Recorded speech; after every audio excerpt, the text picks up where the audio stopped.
Vlog after long time ನಾನು vlog start ಮಾಡಿದ್ದೀನಿ. ತುಂಬ ದಿನ ಆಯಿತು. ಸಾಕಷ್ಟು ರೀಸನ್ನಿಂದ ನಾನು ವ್ಲಾಗ್ ಮಾಡೋಕ್ಕಾಗ್ತಾ ಇರಲಿಲ್ಲ. ಹಾಗೆ ಇವತ್ತಿಂದ ನಾನು ತುಂಬ ಸೀರಿಯಸ್ ಆಗಿ ಮತ್ತೆ ವೆಯ್ಟ್ ಲಾಸ್ ಸ್ಟಾರ್ಟ್ ಮಾಡಿದ್ದೀನಿ. ಯಾಕಂದರೆ ವೆಯ್ಟ್ ಇನ್ಕ್ರೀಸ್ ಆಗ್ತಾ ಇದ್ದೀನಿ. ಅದಕ್ಕೋಸ್ಕರ ಅಟ್ಲೀಸ್ಟ್ ಮಿನಿಮಲ್ ವೆಯ್ಟ್ ಆದರೂ ಬಂದುಬಿಡೋಣ ಅಂತ ಹೇಳಿ.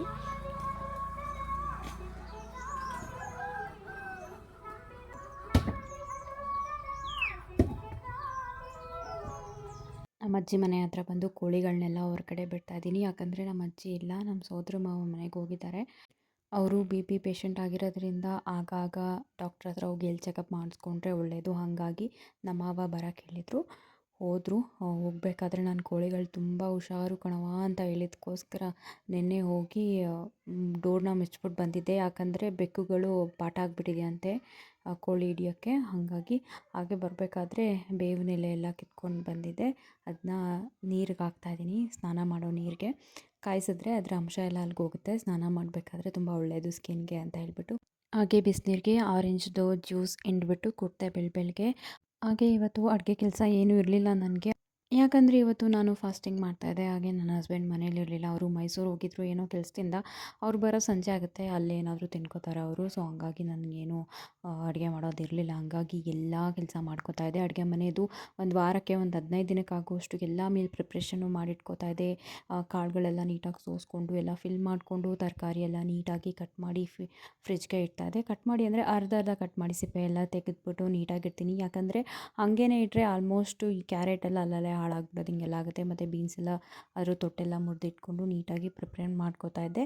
ಹಾಗೆ ಅದರ ಮಧ್ಯೆ ನಾನು ಆರ್ಡ್ರ್ ಮಾಡಿರೋದೊಂದು ಬಂದಿತ್ತು. ಇದು ನಮ್ಮ ಶ್ವೇತಕ್ಕಾಗಿ ನಾನು ಆರ್ಡ್ರ್ ಮಾಡಿದ್ದು ಕಾಲ್ಗೆಜ್ಜೆ. ಅವ್ರಿಗೆ ಬೆಳ್ಳಿ ಕಾಲ್ಗೆಜ್ಜೆ ಇದೆ, ಆದರೆ ತುಂಬ ದೊಡ್ಡದು, ಎವ್ರಿಡೇ ಯೂಸ್ ಮಾಡೋಕ್ಕಾಗಲ್ಲ ಅಂತ ಹೇಳ್ಬಿಟ್ಟು ನಾನು ಇದನ್ನು ಆರ್ಡ್ರ್ ಮಾಡಿದ್ದೆ. ಅವ್ರಿಗೆ ಕೊಡಬೇಕು. ಚೆನ್ನಾಗಿದೆ, ಚೆನ್ನಾಗಿ ಬಂದಿದ್ದು, ಎತ್ತಿಟ್ಟಿದ್ದೀನಿ.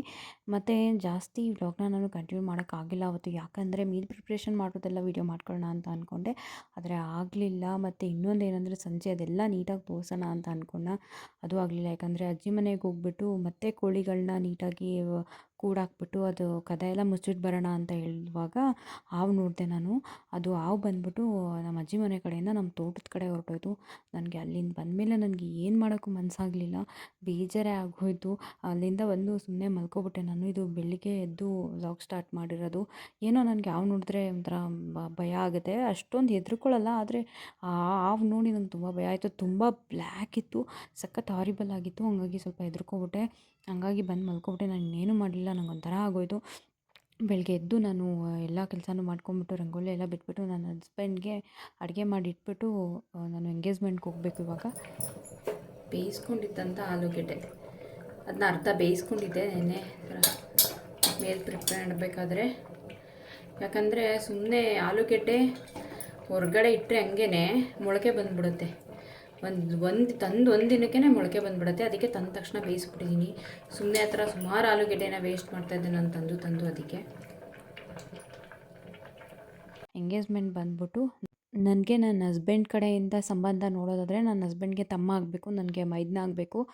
ನನ್ನ ತಂದೆ ಮನೆ ಕಡೆ ಸಂಬಂಧದಲ್ಲಿ ನನ್ನ ಸೋದರತೆಯ ಮೊಮ್ಮಗಂದು ನಿಶ್ಚಿತಾರ್ಥ ಇವತ್ತು. ಅಲ್ಲಿಗೆ ಹೋಗಬೇಕು. ವೆಹಿಕಲ್ ಏನೋ ಮಾಡಿದ್ದಾರೆ, ಏನು ಮಾಡಿದ್ದಾರೆ ಗೊತ್ತಿಲ್ಲ. ಜನನ ನೋಡ್ಬಿಟ್ಟು ಮಾಡ್ತೀನಿ ಅಂತ ಹೇಳಿದ್ದಾರೆ. ಜಾಸ್ತಿ ಜನ ಅದು ಬಂದರೆ ಬಸ್ ಮಾಡ್ತೀವಿ, ಇಲ್ಲಾಂದರೆ ಇಲ್ಲೇ ಇರೋ ಯಾವ್ದಾದ್ರು ವೆಹಿಕಲ್ನ ಅರೇಂಜ್ ಮಾಡ್ತೀವಿ ಅಂತ ಹೇಳಿದ್ರು. ರೆಡಿ ಆಗೋಕ್ಕೂ ಮುಂಚೆ ನಾನು ಮೀಲ್ ಪ್ರಿಪ್ರೇಷನ್ ಎಲ್ಲ ಮಾಡಿಬಿಡ್ತಾ ಇದ್ದೀನಿ. ಯಾಕಂದರೆ ನನ್ನ ಹಸ್ಬೆಂಡ್ ಬರ್ತಾಯಿಲ್ಲ, ಅವ್ರಿಗೆ ಕೆಲಸ ಇದೆ, ರಜಾ ಇಲ್ಲ. ಹಂಗಾಗಿ ಅವ್ರು ಬರ್ತಾಯಿಲ್ಲ. ಅದಕ್ಕೋಸ್ಕರ ಅವ್ರಿಗೆ ಬ್ರೇಕ್ಫಾಸ್ಟ್ಗೆ ಇಡ್ಲಿ ಮಾಡಿಟ್ಬಿಟ್ಟು ಹೋಗೋಣ ಅಂತ ಹೇಳ್ಬಿಟ್ಟು ಮಾಡ್ತಾಯಿದ್ದೀನಿ. ಇಡ್ಲಿ ನಾನು ಮಾಡಲ್ಲ, ಬಿಸಿಯಾಗಿ ಅವ್ರು ಮಾಡ್ಕೋತಾರೆ. ಬಟ್ ಪ್ರಿಪ್ರೇಷನ್ ಎಲ್ಲ ಮಾಡಿಬಿಟ್ಟೆ. ರವೆ ಎಲ್ಲ ಹುರ್ಬಿಟ್ಟು ಚಟ್ನಿ ಸಾಂಬಾರೆಲ್ಲ ಮಾಡಿದೆ. ಹಾಗೆ ನಾನು ತೂಕ ಹಾಕ್ತಾಯಿದ್ದೀನಿ. 66 kg, 64ಇಂದ 66ಗೆ ಬಂದಿದ್ದೀನಿ. ಎವ್ರಿವನ್, ತೂಕ ಚೆಕ್ ಮಾಡಿ ನೋಡಿದೆ, 2 kg ದಪ್ಪ ಆಗಿಬಿಟ್ಟಿದ್ದೀನಿ. ಯಾವುದೋ ಕಾರಣದಿಂದ ನಾನು ಸ್ಟಾಪ್ ಮಾಡಿದ್ದೆ. ಇನ್ನೂ ವೆಯ್ಟ್ ಲಾಸ್ ಮಾಡಲೇಬೇಕು, ನೆಗ್ಲೆಕ್ಟ್ ಮಾಡೋಕ್ಕಾಗಲ್ಲ. ಸೊ ಹಂಗಾಗಿ ನಿನ್ನೆ ಉಪವಾಸ ಮಾಡಿದ್ದೆ. ಇವತ್ತು ಎಂಗೇಜ್ಮೆಂಟ್ ಇದೆ, ಎಂಗೇಜ್ಮೆಂಟ್ಗೆ ಹೋಗಬೇಕು. ರೆಡಿ ಆಗ್ತಾಯಿದ್ದೀನಿ. ಏನೂ ತಿಂದಿಲ್ಲ. ಜೀರಿಗೆ ಅಲ್ಲ, ಸೋಂಪು ಕಾಳ್ದು ನೀರು ಮಾಡಿಟ್ಕೊಂಡಿದ್ದೀನಿ, ಅದನ್ನು ಕುಡಿಬೇಕು. ಇವಾಗ ಸೀರೆ ಉಟ್ಕೊಂಡಿದ್ದೀನಿ, ರೆಡಿ ಆಗಬೇಕು. ನಮಗೆಲ್ಲ ಒಂಥರ ಹೆಂಗೆ ಅಂದರೆ ವೆಯ್ಟ್ ಲಾಸು ಬಂದು ಪರ್ಮನೆಂಟ್ ಇಲ್ಲ. ಅಂದರೆ ಒಂದು ಸ್ವಲ್ಪ ಮೈ ಮರೆತ್ರೂ ನಾವು ಜಾಸ್ತಿ ಆಗಿಬಿಡ್ತೀವಿ. ಒಂದು ಸ್ವಲ್ಪ ಏನಿಲ್ಲ, ಬರ್ತ್ಡೇ ಪಾರ್ಟಿಗಳಿತ್ತು, ಮತ್ತು ನಮ್ಮ ಮನೆಗೆ ಸ್ವಲ್ಪ ಹೋಗಿದ್ದೆ ಒಂದಷ್ಟು ದಿನ. ಯಾಕಂದರೆ ನನಗೆ ಟೆಸ್ಟ್ ಎಲ್ಲ ಇತ್ತು, ಟೆಸ್ಟ್ ಅಂದರೆ ಹೆಲ್ತ್ ಟೆಸ್ಟ್ ಇತ್ತು. ಸೊ ಅದ್ರದ್ದೇನೋ ಪ್ರಾಬ್ಲಮಿಂದ ನಾನು ನಮ್ಮ ತಾಯಿ ಮನೆಗೆ ಹೋಗಿದ್ದೆ. ಅಲ್ಲಿ ಸ್ವಲ್ಪ ದಿನ ಇದ್ದೆ. ಅಲ್ಲಿ ತಿನ್ನೋದು ಎಲ್ಲ ಆಗಿ ಫುಲ್ಲು ಕಂಟ್ರೋಲ್ ತಪ್ಪೋಗಿ 2 kg ಜಾಸ್ತಿ ಆಗಿಬಿಟ್ಟಿದ್ದೀನಿ. ಸೊ ಹಾಗಾಗಿ ಮಿನಿಮಲ್ ಇದ್ದರೆ ಸ್ವಲ್ಪ ಹೆಲ್ಪ್ ಆಗುತ್ತೆ ಅಂತ ಹೇಳ್ಬಿಟ್ಟು ಅಟ್ಲೀಸ್ಟ್ 58 ಈ ಥರನಾದ್ರು ರೀಚ್ ಆಗಲೇಬೇಕು ಅಂತ ನಾನು ಇವಾಗ ಅಂದ್ಕೊಂಡಿದ್ದೀನಿ. ನನ್ನ ಹೆಲ್ತ್ಗೋಸ್ಕರನೇ ನಾನು ಹೇಳ್ತಾ ಇರೋದು. ಸೊ ಬನ್ನಿ, ನಾನು ಇವತ್ತಿನ ದಿನನ ಸ್ಟಾರ್ಟ್ ಮಾಡ್ತಾಯಿದ್ದೀನಿ. ನಿನ್ನೆನೇ ವ್ಲಾಗ್ ಸ್ಟಾರ್ಟ್ ಮಾಡಿದೆ, ನಾನು ಕಂಪ್ಲೀಟ್ ಮಾಡೋಕ್ಕಾಗಿಲ್ಲ. ಇವಾಗ ಕಂಟಿನ್ಯೂ ಮಾಡ್ತೀನಿ.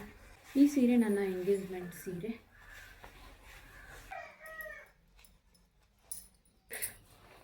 ಟೆಸ್ಟು ಅಂತ ಹೇಳಿದ್ನಲ್ವ, ನಾನು HSG ಟೆಸ್ಟ್ ಮಾಡಿಸಿದ್ದು, ಅಂದರೆ ಟ್ಯೂಬ್ ಟೆಸ್ಟ್ ಅಂತ ಹೇಳ್ತಾರಲ್ಲ ಅದನ್ನು ಮಾಡಿಸಿದ್ದು.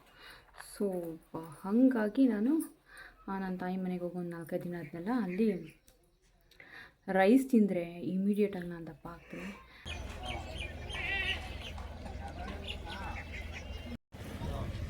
ಇಲ್ಲಿ ನೋಡು, ನಿರ್ವೇದ್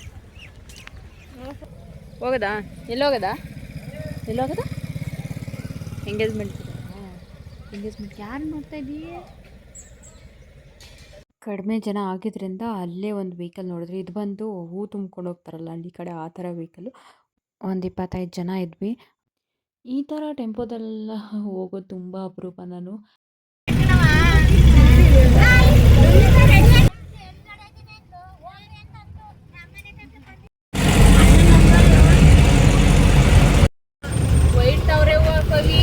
ಆದರೂ ಈ ಥರ ವೆಹಿಕಲಲ್ಲಿ ಎಲ್ಲರ ಜೊತೆ ಕೂತ್ಕೊಂಡು ಹೋಗೋದು ಒಂಥರ ಮಜಾ. ನಿಜವಾಗ್ಲೂ ನನಗೆ ತುಂಬ ಇಷ್ಟ ಆಯಿತು. ಎಲ್ಲರೂ ಮಾತಾಡಿಕೊಂಡು ಕಾಮಿಡಿ ಮಾಡ್ಕೊಂಡು ಹೋಗ್ತಾಯಿದ್ರು. ನಾನು ಜಾಸ್ತಿ ಇನ್ವಾಲ್ವ್ ಆಗಲ್ಲ, ಆದ್ರೂ ಕೇಳಿಸ್ಕೊಂಡು ಎಂಜಾಯ್ ಮಾಡ್ತೀನಿ. ಬಂದು ರೀಚ್ ಆದ್ವಿ. ಇದು ಬಂದು ಬನ್ನೂರು. ಇದು ಶ್ರೀರಂಗಪಟ್ಟಣಗೂ ಹತ್ರ, ಮೈಸೂರಿಗೂ ಹತ್ರ. ನಮ್ಮೂರಿಗೆ ಸ್ವಲ್ಪ ದೂರ ಆಯಿತು. ಮೇ ಬಿ ನಾವು ಶ್ರೀರಂಗಪಟ್ಟಣದಿಂದ ಹೋಗಿದ್ರೆ ಹತ್ರ ಆಗ್ತಿತ್ತೇನೋ, ಆದರೆ ನಾವು ಮಂಡ್ಯ ರೂಟಲ್ಲಿ ಹೋದ್ವಿ. ಸೊ ಹಂಗಾಗಿ ನಮಗೆ ಸ್ವಲ್ಪ ದೂರನೇ ಆಯಿತು. ಸುಮಾರು 2 ಅವರ್ ಜರ್ನಿ. ಸ್ವಲ್ಪ ಕಷ್ಟನೇ ಆಯಿತು ಆ ವೆಹಿಕಲಲ್ಲಿ. ಬಟ್ ಹೇಳಿದ್ನಲ್ಲ, ಅವಾಗ ಎಲ್ಲರೂ ಮಾತಾಡ್ಕೊಂಡಿದ್ದರಿಂದ ಇಟ್ಸ್ ಓಕೆ, ಏನಿಲ್ಲ, ಟೈಮ್ ಪಾಸ್ ಆಯಿತು. ಬಂದ ತಕ್ಷಣವೇ ಬ್ರೇಕ್ಫಾಸ್ಟ್ಗೆ ಕೂರಿಸ್ಬಿಟ್ರು. ಯಾಕಂದರೆ ನಾವು ಅಲ್ಲಿ ಹೊರಟಿದ್ದು ಲೇಟು, ನಾವು ಬ್ರೇಕ್ಫಾಸ್ಟ್ ಮಾಡಿರಲಿಲ್ಲ. ಅದು ಅವ್ರಿಗೂ ಗೊತ್ತಿತ್ತೇನೋ. ಸೊ ಹಂಗಾಗಿ ಫಸ್ಟಿಗೆ ಬ್ರೇಕ್ಫಾಸ್ಟ್ ಮಾಡಿಸ್ಕೊಂಡು ಆಮೇಲೆ ಶಾಸ್ತ್ರ ಶುರು ಮಾಡಿದ್ರು. ಹೂ ಮುಡ್ಸೋ ಶಾಸ್ತ್ರ ಮೊದಲೇ ಮಾಡಿಬಿಟ್ಟಿದ್ರು. ನಾವು ಬರೋಕ್ಕೂ ಮುಂಚೆ 8 ಗಂಟೆಗೇ ಟೈಮ್ ಇತ್ತಂತೆ. ಅಂದರೆ ಈ ಒಳ್ಳೆ ಟೈಮು ಅಂತೇಳಿ ಶಾಸ್ತ್ರ ಕೇಳ್ಕೊಂಡು ಬಂದಿರ್ತಾರಲ್ಲ, ಅದು 8 ಗಂಟೆಗೆ ಬಂದುಬಿಟ್ಟಿತ್ತಂತೆ. ಹಂಗಾಗಿ ಅವರು 8 ಗಂಟೆಗೆ ಮುಗಿಸ್ಕೊಂಡ್ಬಿಟ್ಟಿದ್ರು. ನಾವು ಬಂದಮೇಲೆ ವಿಳ್ಯಾಶಾಸ್ತ್ರ ಮಾಡ್ತಾಯಿದ್ದಾರೆ. ಮತ್ತು ಇಲ್ಲೆಲ್ಲ ಪದಗಳು ಕೂಡ ಆಡ್ತಾಯಿದ್ರು ಒಂದಷ್ಟು ಜನ ಅಜ್ಜಿದಿರು. ಸೊ ಇದೇ ಲಾಸ್ಟ್ ಜನ್ರೇಷನ್ ಅನಿಸುತ್ತೆ. ಇವ್ರು ಹೋದ್ಮೇಲೆ ಈ ಥರ ಪದಗಳು ಆಡೋರು ಸಿಗೋಲ್ಲ ಇನ್ಮೇಲೆ.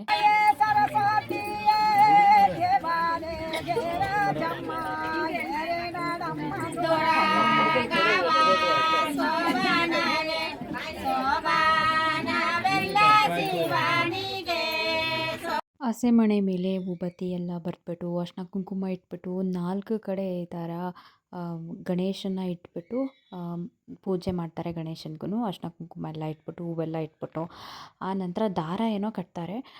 ಆ ಸಂಪ್ರದಾಯ ನಮ್ಮಲ್ಲಿ ಇತ್ತಂತೆ, ಬಟ್ ಇವಾಗ ಯಾರೂ ಮಾಡಲ್ಲ ಅಂತ ಹೇಳ್ತಾರೆ. ಅಂದರೆ ಯಾರಿಗೂ ಗೊತ್ತಿಲ್ಲ, ಹಂಗಾಗಿ ಮಾಡಲ್ಲ ಅಂತ. ಬಟ್ ಇಲ್ಲಂತೂ ತುಂಬ ಚೆನ್ನಾಗಿ ಮಾಡಿದ್ರು. ಆ ದಾರನ ಸುತ್ತಬಿಟ್ಟು, ಅದು ಯಾವ ರೀತಿ ಸುತ್ತಬೇಕು ಅನ್ನೋದು ಇದೆ ಅಲ್ಲಿ. ನಾನು ನೋಡಿದೆ, ಬಟ್ ನಾನು ಎಕ್ಸ್ಪ್ಲೈನ್ ಮಾಡೋಕ್ಕಾಗ್ತಿಲ್ಲ. ಆ ಥರ ಸುತ್ತುತ್ತಾರೆ, ಆ ಥರ ಮೆಥಡಲ್ಲಿ ದಾರಾನ ಸುತ್ತುತ್ತಾರೆ. ಈ ಥರ ಸಂಪ್ರದಾಯ ಎಲ್ಲ ಇವತ್ತೇ ಫಸ್ಟು ತುಂಬ ಹತ್ತಿರದಿಂದ ಕೂತು ನೋಡ್ತಾ ಇರೋದು. ಅದೇನೋ ಅಲ್ಲಿ ಚೇರ್ ಸಿಕ್ತು, ಅಲ್ಲಿ ಕೂತ್ಕೊಂಡ್ಬಿಟ್ಟೆ. ನನಗೆಲ್ಲ ಕಾಣಿಸ್ತಾ ಇತ್ತು, ಹಂಗಾಗಿ ನಾನು ವೀಡಿಯೋ ಮಾಡಿಕೊಂಡೆ. ಫಸ್ಟ್ ಟೈಮ್ ನಾನು ನೋಡ್ತಾ ಇರೋದು. ಏನೇ ಎಂಗೇಜ್ಮೆಂಟ್ಗೆ ಹೋದ್ರೂ ದೂರ ಕೂತ್ಕೊಂಡು ಎಲ್ಲರ ಹತ್ರ ಮಾತಾಡ್ಕೊಂಡು ಬಂದುಬಿಡ್ತಾ ಇದ್ವಿ. ಇದೆಲ್ಲ ನಾವು ಅಬ್ಸರ್ವ್ ಮಾಡ್ತಾನೆ ಇರಲಿಲ್ಲ. ಏನೋ ಇವತ್ತು ನನಗೆ ಅಲ್ಲಿ ಹತ್ರ ಚೇರ್ ಸಿಕ್ಕಿದ್ರಿಂದ ನನಗೆ ನೋಡೋ ಒಂದು ಚಾನ್ಸ್ ಸಿಕ್ತು. ಅದನ್ನೆಲ್ಲ ವೀಡಿಯೋ ಮಾಡಿಕೊಂಡೆ. ಇವಾಗ ದಾರ ಎಲ್ಲ ಸುತ್ತಬಿಟ್ಟು ಮಧ್ಯದಲ್ಲಿ ಅಕ್ಕಿ ಹಾಕಿ, ಅಕ್ಕಿ ಮೇಲೆ ಕಳಸನ ಕೂರಿಸ್ತಾರೆ. ಕಳಸಕ್ಕೆ ಕನ್ನಡಿ, ಹಾಗೆ ಅದ್ರ ಪಕ್ಕ ಮತ್ತೊಂದು ವಿಘ್ನೇಶ್ವರನ ಇಟ್ಬಿಟ್ಟು, ಅದಕ್ಕೂ ಅರ್ಶಿನ ಕುಂಕುಮ ಎಲ್ಲ ಇಟ್ಟು, ಮತ್ತು ವೀಳ್ಯದೆಲೆ ಎಲ್ಲ ಪಕ್ಕದಲ್ಲಿ ಇಟ್ಬಿಟ್ಟು ಎಲ್ಲದಕ್ಕೂ ಸೇರಿ ಪೂಜೆ ಮಾಡ್ತಾರೆ. ಹಾಗೆ ಅಲ್ಲಿ ಎಲ್ಲರಿಗೂ ಪರ್ಮಿಷನ್ ಕೇಳಿಕೊಂಡು ವೀಳ್ಯ ಹೊಡಿಬೋದಾ ಅಂತೇಳಿ ವೀಳ್ಯದೆಲೆನ ಸ್ವಲ್ಪ ಸ್ವಲ್ಪನೇ ಡಿವೈಡ್ ಮಾಡಿ ಇಡ್ತಾ ಇದ್ದಾರೆ. ಅದಕ್ಕೆಲ್ಲ ಅಡಿಕೆನ ಇಡ್ತಾರೆ. ಅದಾದಮೇಲೆ ತೆರ ಕಟ್ಟೋದು ಅಂತೇಳಿ ಇವ್ರು ಕರೀತಾರೆ. ಅಲ್ಗೆ ಅರ್ಥ ತೆರಿಗೆ ಕಟ್ಟೋದು ಅಂತ. ಅಂದರೆ ಹೆಣ್ಗೂ ಶುಲ್ಕ ಪಾವತಿ ಮಾಡೇ ಹೆಣ್ಣು ತಗೋಗೋದು ಅನ್ನೋದು ಸಂಪ್ರದಾಯ. ಈ ಒಂದು ಕಲ್ಚರ್ನ ನನ್ನ ಹಸ್ಬೆಂಡ್ ಬಂದು ಮಾಡಿದರು ನನಗೆ. ಅಂದರೆ ನಾನು ಕೂತಿದ್ದೆ, ಆಮೇಲೆ ಅವ್ರು ಬಂದು ಕಾಸನ್ನ ಎತ್ತಾಕ್ಬಿಟ್ಟು ನನ್ನ ಹೆಂಡತಿಗೆ ತೆರ ಕಟ್ತಾ ಇದ್ದೀನಿ ಅಂತ ಹೇಳ್ಬಿಟ್ಟು ಹಾಕ್ಬಿಟ್ಟು ಮಾಡ್ಬಿಟ್ಟು ಹೋಗಿದ್ದು ನೆನಪು ನನಗೆ. ಆದರೆ ಇವರೇ ಮಾಡಿದ್ರು. ಆ ಥರ ಒಂದೊಂದು ಕಡೆ ಒಂದೊಂದು ಸಂಪ್ರದಾಯ ಇರುತ್ತೆ ನೋಡಿ. ಹೆಣ್ಗೂ ಶುಲ್ಕ ಕಟ್ಟುವಂಥ ಪದ್ಧತಿ ಆವಾಗ ಇತ್ತು ನಮ್ಮಲ್ಲಿ ಅನ್ನೋದು ಅದರ ಅರ್ಥ. ಎಷ್ಟು ರೂಪಾಯಿ ಇರ್ಬೋದು ಹೇಳಿ? 12 ರೂಪಾಯೋ 6 ರೂಪಾಯೋ ಅಷ್ಟೇ, 6 ರೂಪಾಯಿ. ಅಂದರೆ ಆವಾಗಿನ ಕಾಲದಲ್ಲಿ ಎಷ್ಟಿತ್ತೋ ಈಗಲೂ ಅಷ್ಟೇ ಮಾಡ್ಕೊಂಡು ಬಂದಿದ್ದಾರೆ, ಜಸ್ಟ್ ಸಂಪ್ರದಾಯಕ್ಕಷ್ಟೇ. ಆಮೇಲೆ ಆ 12 ರೂಪಾಯಿ 6 ರೂಪಾಯಿ ಏನು ಕಟ್ಟಿರ್ತಾರಲ್ಲ ಅದನ್ನು ಹೆಣ್ಮನೆ ದೇವ್ರಿಗೆ ಕೊಡ್ತಾರೆ. ಅಂದರೆ ಆ ಹುಡುಗಿ ಇರುತ್ತಲ್ಲ, ಆ ಹುಡುಗಿ ಮನೆ ಹೆಣ್ಣು ದೇವ್ರಿಗೇನೋ ಗಂಡು ದೇವ್ರಿಗೇನೋ ಮನೆ ದೇವ್ರಿಗೆ ಒಟ್ಟಿನಲ್ಲಿ ಅಲ್ಲಿ ಹೋಗಿ ಪೂಜೆ ಮಾಡಿಸ್ಕೊಂಡು ಉಂಡಿಗೇನೋ ಹಾಕ್ಬಿಟ್ಟು ಬರ್ತಾರೆ ಅಷ್ಟೇ.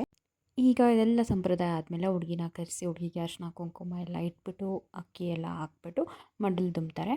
ಅವ್ರ ಕಡೆ ಅವರೇ ಮಾಡ್ತಾಯಿದ್ದಾರೆ. ಫಸ್ಟು ಅರಿಶಿನ ಕುಂಕುಮ ಎಲ್ಲ ಹಾಕ್ತಾಯಿದ್ದಾರೆ. ಅದಾದಮೇಲೆ ಲೇಡೀಸ್ ಹೋಗ್ಬಿಟ್ಟು ಮಡಲು ದುಂಬ್ತಾರೆ. ಸೊ ಸುಮಾರು ಜನ ಮಾಡ್ತಾರೆ. ಅಂದರೆ ಒಂದು 9 ಜನ 12 ಜನ ಅಂತ ಇರುತ್ತೆ. ಇದು ಗಂಡನ ಕಡೆಯವ್ರು ಮಾಡಬೇಕು ಈ ಥರ ಎಲ್ಲ ಮಾಡಿದ್ರು. ನಾನು ಹೋದೆ, ಒಂದು 5ನೇ ಹಾಗೇನೋ ಹೋದೆ. ಬೇರೆಯವ್ರದ್ದೆಲ್ಲ ಶೂಟ್ ಮಾಡಿದ್ದೆ, ಬಟ್ ವೀಡಿಯೋ ಲೆಂತ್ ಜಾಸ್ತಿ ಆಗುತ್ತೆ ಅಂತ ಹೇಳ್ಬಿಟ್ಟು ನಾನು ಹಾಕಿಲ್ಲ. ನಾನು ಶಾಸ್ತ್ರ ಮಾಡೋದು ಮಾತ್ರ ಹಾಕಿದ್ದೀನಿ. ಯಾರೆಲ್ಲ ಶಾಸ್ತ್ರ ಮಾಡೋದು ಅವ್ರನ್ನೆಲ್ಲ ನೋಡಿಬಿಟ್ಟು ಹೋಗಿದ್ದೆ. ಆದರೆ ಅಲ್ಲಿ ಹೋದ ತಕ್ಷಣ ಸ್ವಲ್ಪ ನರ್ವಸ್ ಆದೆ. ನನಗೆ ಹಂಗೇನೆ ಶಾಸ್ತ್ರ ಮಾಡೋದೆಲ್ಲ ಹೊಸ್ತಲ್ವಾ, ಹಾಗಾಗಿ ಸ್ವಲ್ಪ ಅಷ್ಟು ಗೊತ್ತಾಗಲ್ಲ. ಅವರು ಹೆಂಗೆ ಹೇಳ್ಕೊಡ್ತಾರೋ ಹಂಗೆ ಮಾಡ್ತಾಯಿದ್ದೆ. ಪಾಪ ಯಾರೋ ತಾತ ಹೇಳ್ಕೊಡ್ತಾಯಿದ್ರು, ಹಿಂಗೆ ಮಾಡಬ ಅಂತ. ಆಮೇಲೆ ಅವ್ರು ಹೇಳ್ದಂಗೆ ಮಾಡ್ತಾಯಿದ್ದೆ.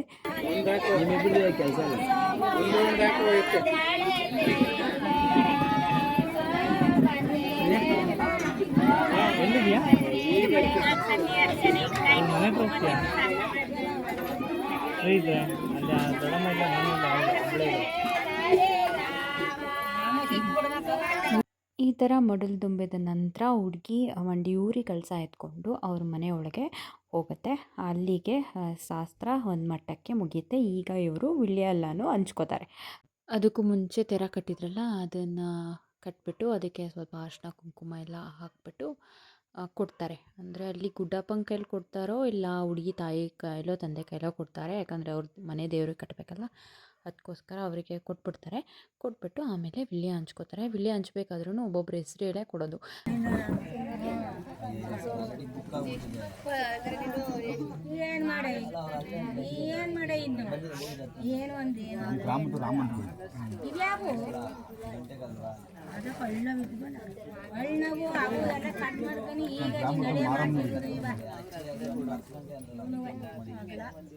ನಮ್ಮ ಗ್ರಾಮದ ನಮ್ಮ ಗ್ರಾಮದ್ದು ದೇಶಭಾಗ ದಾಸಪ್ಪ ಗುಡ್ಡಪ್ಪ ಜೋಗಪಡಿ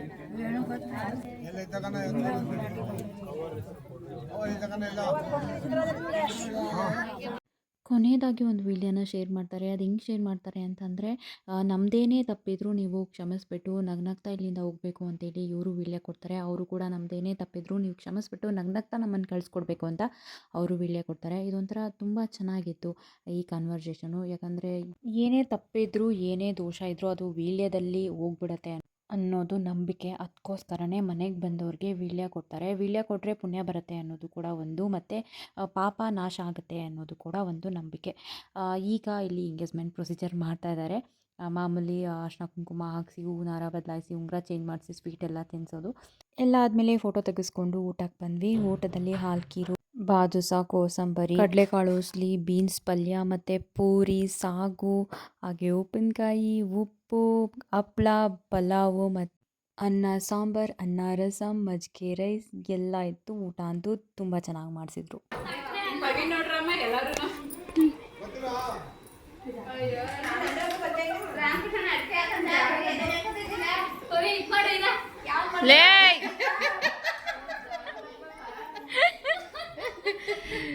ಅದೇ ಇದು ಮಾಡಬೇಕು.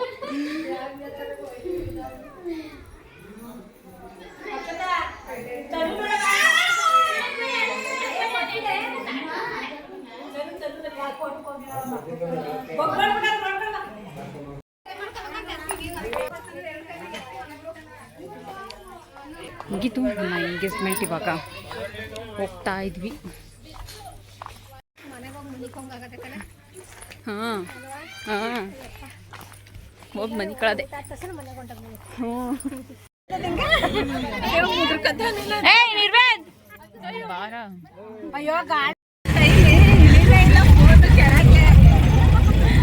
ಎಲ್ಲರೂ ಸುಮ್ಮನೆ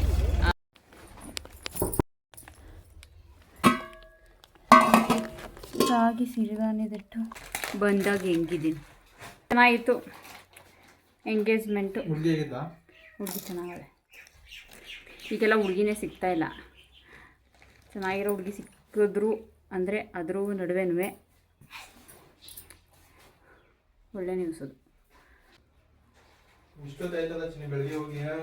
ತುಂಬ ದೂರ ಊರು ಬನ್ನೂರು ಅಂತ.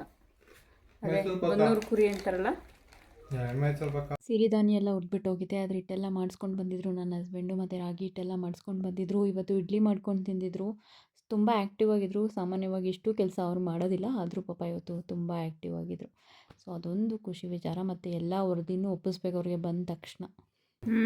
ಹುಡುಗಿ ಚೆನ್ನಾಗಿ ಅವಳೆ. ಊಟ ಕೂಡ ತುಂಬ ಚೆನ್ನಾಗಿ ಮಾಡಿಸಿದ್ರು. ಅಡುಗೆ ಎಲ್ಲ ತುಂಬ ಚೆನ್ನಾಗಿತ್ತು. ಸ್ವೀಟ್ ನಿನ್ನ ಫೇವ್ರೇಟ್ ಬಾದುಷ ಮಾಡಿಸಿದ್ರು. ಇವತ್ತಂತೂ ಚೆನ್ನಾಗಿ ತಿಂದೆ ಅನ್ನ. ಏನೂ ಮಾಡೋಕ್ಕಾಗಲ್ಲ. ನೆನ್ನೆ ಸ್ವಲ್ಪ ಫಾಸ್ಟಿಂಗ್ ಮಾಡಿದ್ದೆ. ಇವತ್ತು ಭರ್ಜರಿ ಊಟ ಮಾಡಿದ್ದೀನಿ.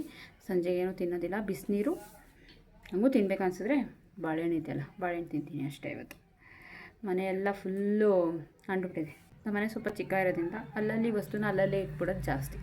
ಸೊ ಹಂಗಾಗಿ ಮತ್ತೆ ಅಂಟ್ಕೊಡುತ್ತೆ. ಬೆಳಿಗ್ಗೆ ನೀಟ್ ಮಾಡಿದ್ದೆ ಮತ್ತೆ ಹಂಗೆ ಅಂಟ್ಬಿಟ್ಟಿದೆ.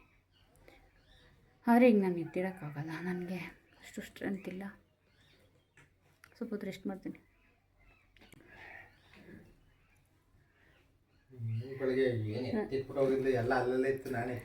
ಏನಂದರೆ ರೆಡಿ ಆದ್ನಲ್ವಾ, ರೆಡಿ ಆದಾಗ ಯೂಸ್ ಮಾಡ್ತಿದ್ನಲ್ಲ ಪ್ರಾಡಕ್ಟ್ಸು, ಅದೆಲ್ಲ ಅಲ್ಲಲ್ಲೇ ಇಟ್ಬಿಟ್ಟಿದೆ ಅಷ್ಟೆ. ನೆನ್ನೆ ತೋಟದಲ್ಲಿ ಯಾವ ನೋಡಿದ್ನಲ್ವ, ಆವಾಗಿಂದ ತೋಟದ ಕಡೆ ಹೋಗೋಕ್ಕೆ ನನಗೆ ಆಗ್ತಾನೇ ಇಲ್ಲ. ಬೇಜಾರಾಗ್ಬಿಟ್ಟಿದೆ ಸಿಕ್ಕಾಗುತ್ತೆ. ನಮ್ಮ ಅತ್ತೆಯವರು ಬಂದಿದ್ದರು, ಹೇಳಿದರು ನೋಡ್ದ ಅಂತ ಕೇಳಿದೆ, ಅವೆಲ್ಲ ಓಡಾಡ್ತಿರೋದು ನೋಡ್ದ ಅಂತ. ಇಲ್ಲ ಅಲ್ಲಿಲ್ಲ ಅವಿಲ್ಲ ಅಂತಂದರು. ಆದರೂ